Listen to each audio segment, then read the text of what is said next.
안녕하세요. 고릴라TV 김홍일 PD입니다. 안녕하세요. 그로스 리서치 이재모입니다. 최근에 삼성전기가 테슬라향 카메라 모듈을 공급한다는 공시가 나왔었잖아요. 네, 맞습니다. LG 이노텍도 마찬가지인데 이제 기존에 보도기사를 통해 가지고 좀 나온 내용들이 있었습니다. 테슬라 쪽으로 카메라 모듈 공급하는 이제 계약이 나올 건데 삼성전기가 대략 한 5조 원이었고요. 네. LG 이노텍이 1조 원 정도 될 거다라는 보도기사가 나왔기 때문에 풍문에 따라서 이제 해명 공시를 해야 되잖아요. 네네. 그래서 9월 4일자로 해서 삼성전기가 아직 금액과 수량을 지금 공개하지 않았고 고객사도 어디라고 얘기는 하지 않았지만 그래서 시장에서는 그러면 테슬라로 공급을 하는구나 이렇게 지금 스토리가 지금 뭐 짜지는 거죠. 그래서 9월 5일 이제 촬영일인데요. 이때 지금 삼성전기를 비롯해서 많은 이제 카메라 모듈 관련된 종목군들이 올라가는 현상이 나오고 있습니다. 네, 세코닉스는 제가 그 7월 20일 날 판방을 갔고요. 9월 5일자로 보고선 발간했고 제가 세코닉스 그 이전에 두 개 종목 소개를 시켜드렸어요. 네. 그게 MC넥스하고 파트론이었고요. 이 두 개 기업도 기존의 모바일 카메라 모듈에서 자동차 전장 카메라로 넘어가고 있는 기업들이기 때문에 주목해서 봐라라고 말씀을 드렸고요. 이들 종목들도 오늘 일부 좀 시세가 나오고 있거든요. 네. 모든 산업이 그렇지만 시장이 이제 부흥기일 때는 거기에 편성을 하면 되는 거고 네. 시장에 이제 뭐 변화가 뭐 생기고 산업은 보통 통상적으로 주기 이제 사이클이 있는데 성숙기 넘어서 뭐 예를 들어서 뭐 쇠퇴기로 간다 그러면은 빨리 그 사업들 접어야 되는 건데 네. 뭐 스마트폰 쪽은 지금 쇠퇴기는 아니에요. 여튼 성숙기 단계에 접어든 거죠. 성장률이 좀 많이 낮은 상태이고 어느 정도 쉽게 말해 살 사람들 다 샀기 때문에 교체 수요에 의한 시장 계속 형성되는 거고요. 이 자동차 쪽은 지금 시장이 좀 얘기가 다르죠. 네. 지금 자동차 카메라가 물론 과거부터 꾸준히 들어갔습니다. 근데 개수가 계속 늘어나고 있는 거고 카메라가 외부 뭐 예를 들어 후방에만 들어갔다가 전방에도 들어가고 이제 차량 내부 안쪽에도 이제 카메라 들어가는 거죠. 그렇죠. 그래서 운전자를 인식하기 위한 카메라, 어떤 뭐 특정 뭐 무언가를 인식을 하기 위한 카메라들이 계속 들어가다 보니까 뭐 향후에 개수 차이는 있겠지만 뭐 최소 10개 이상, 뭐 20개, 30개까지 카메라 모듈이 들어간다라고 하니까 우리 스마트폰의 카메라 모듈 지금 아무리 많이 들어가도 뭐 앞뒤 다 해야 뭐 5개에서 8개입니다. 그렇죠. 그러니까 시장 규모는 훨씬 더 이제 크고 중요한 것도 단가잖아요, 단가. 네. 예. 카메라 모듈 단가 자체가 차량에 들어가는 게 또 훨씬 더 비싸잖아요. 아무래도 그러니까. 안전이 또 연결돼 있으니까 네. 훨씬 더 그 해상도도 높아야겠고요. 그래서 그런 차원에서 여튼 전장 카메라 쪽 이제 시장이 계속 성장하는 이제 고도 성장기에 들어서고 있기 때문에 많은 카메라 모듈 기술을 가지고 있던 기업들이 지금 이쪽 시장으로 가고 있는 거고 세코닉스도 이미 자동차 쪽 매출이 80%를 넘었습니다.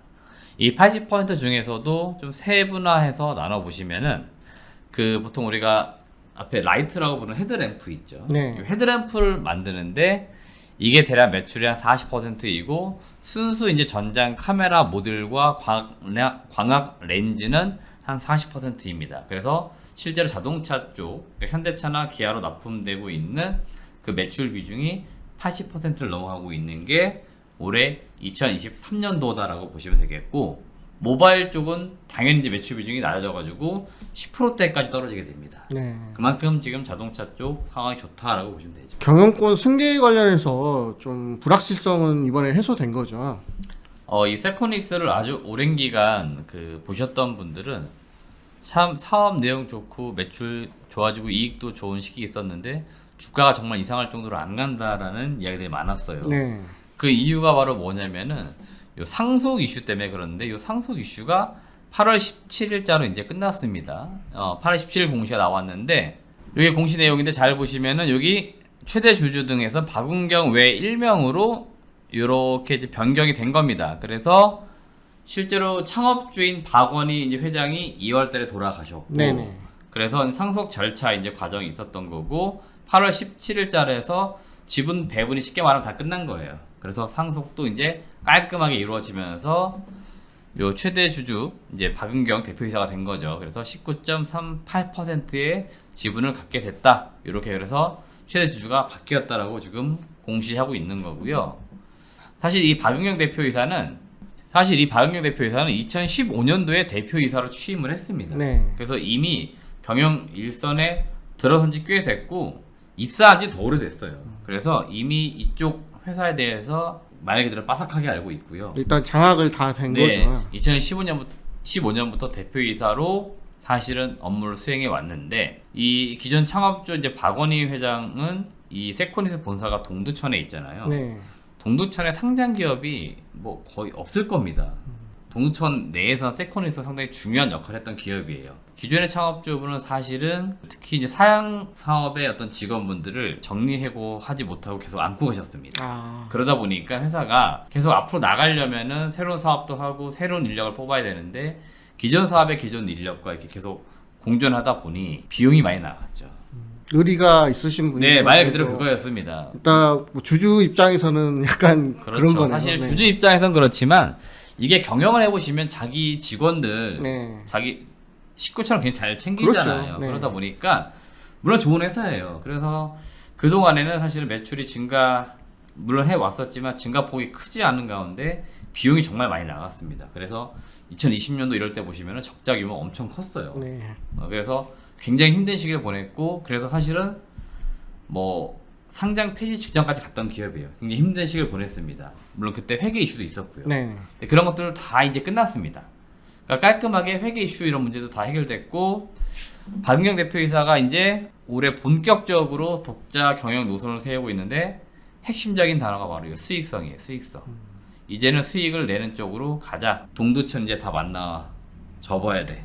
이렇게 이야기했어요. 이게 뭐냐면은 구 건물, 구 생산 시설들 있잖아요. 네네. 이런 것들 계속 비용 나가고 하는 것들 있잖아요. 과감하게 지금 접고 앞으로 나아가는 쪽으로 지금 방향성을 잡고 있습니다. 안 그러면 이러다가 회사가 쉽게 망할 수 있는 거잖아요. 회사가 망하면은 다 안고 가려고 하다가도 다 힘들어지는 거잖아요. 그래서 여튼 박윤경 대표이사는 이제 수익성 개선 쪽으로 방향성을 잡았고 2023년 상반기에 영업이익이 77억. 네. 결국 이제 2세 경영 체제로 이렇게 들어서면서 한 단계씩 올라가 줘야 된다 이런 말씀 드리는 겁니다. 그리고 또 상속세 같은 이슈를 생각해 보면은 그 전까지는 부양해야 할 이유가 또 사실 없었겠네요. 사실 그게 핵심이죠. 네. 사실 제가 숨기긴 했는데요. 상속 이슈가 있으면 주가가 안 갑니다. 그렇죠. 왜냐면 최대 주주 입장에서는 그거 세금 많이 나게 되잖아요. 네. 그죠? 똑같은 한 주 갖고 있는데 물려받을 건데 10,000원짜리 받는 거랑 20,000원짜리 받는 거랑 세금이 다르잖아요. 그죠? 그렇죠. 근데 지금 이제 끝났으니까 주가를 충분히 부양해 줘야 되는 겁니다. 네. 일단 저는 실적은 계속 좋아지는데 좋아진다기보다는 일단 유지 쪽으로 제가 일단 추정을 해 보았어요. 네네. 매출액은 올해 뭐 한 4,800억, 내년도에 한 5,000억, 한 200억 늘어나는데 이건 뭐 큰 의미를 둘 수는 없을 것 같고 영업이익도 올해 뭐 상반기 77억 나왔으니까 네. 하반기에 뭐 곱하기 2 했을 때 대략 한 140억, 150억 나올 것 같고 내년도에도 144억 정도 나올 거로 이제 추정을 했는데 요건 제가 보수적으로 본 이유가 뭐냐면은 우선은 동사가 그 자동차 쪽으로 카메라 모듈과 이제 광학 렌즈를 공급을 하는데 그렇죠. 2차 벤더예요. 그래서 1차 벤더가 누구냐면 현대 모비스잖아요. 이 모비스를 통해 가지고 현대 기아차에 납품을 하는데 올해 조금 그 바뀐 내용이 뭐냐면 제가 요거 MC넥스 때 이야기 드렸어요. 네네. MC넥스가 1차 벤더 등록이 되면서 현대 모비스랑 경쟁을 했는데 우선 물량을 따내야 될 거 아닙니까? 네. 그래가지고 저가로 꽤 받아갔어요. 그 모델이 제가 알고 있기로 올해 그 출시가 되고 있는 그랜저 7세대 모델, 그 다음에 이번에 새로 나온 산타페 그 신형 모델 이런 거에 지금 제가 알고 있기로 원래 모비스가 납품을 했어야 되는데 MC넥스가 가져간 거죠. 네. 그래서 이 물량들이 일부 좀 빠지면서 하반기는 좀 약간 실적이 슬로워질 수 있다. 그래서 이건 봐야 될 것 같고 반면에 이 매출 빠지거나 이익 빠지는 걸 누가 메꿔줄 거냐면은 새로 고객사가 내년부터 한 3개가 붙습니다. 네. 여기에서 또 붙을 것 같아요. 그래서 이게 지금 어느 정도 절충이 되면서 그래도 매출액 5천억, 영업이익 한 144억대 나오지 않을까라고 제가 추정을 해보았습니다. 그 중에서 뭐 해외 전기차 업체도 있을까요? 지금 공급 논의 중이라고 하는데 네. 미국에 상장되어 있는 전기차 업체와 카메라 모듈 관련돼서 공급 논의가 있는데 제가 이렇게 좀 추정해 보았을 때 테슬라는 아닌 것 같고요. 그러면은 이제 그 밑에 단에 있는 2등부터 한 5등 요 업체들 중에서 네. 있지 않을까. 여튼 뭐 지금 상장되어 있는 미국의 전기차 업체가 뭐 그렇게 많지는 그렇죠. 않으니까 네. 대충 이제 시장에 나오는 기업들 중에서 생각을 해 보시면 대충 이런 기업들하고 거래가 나올 수도 있겠네 이렇게 생각해 보시면은 어느 정도 감이 오실 수 있습니다. 결과적으로 매출이 올해 대비해서 내년에 드라마틱하게 늘어나진 않지만 그래도 체질 개선이 되었다는 게 중요하네요. 네, 그래서 이 체질 개선이 되고 사실 제가 중요하게 보는 게 요거예요. 영업이익률입니다. 진짜 낮을 때는 아까 제가 비용 많이 나갔다고 했잖아요. 2020년은 적자도 있었고요. 예, 적자 뭐 잘 나와야 1%대였는데 올해 한 3%대 나오는 것 같고 이제 전장 부품이면은 자동차 쪽이니까 네.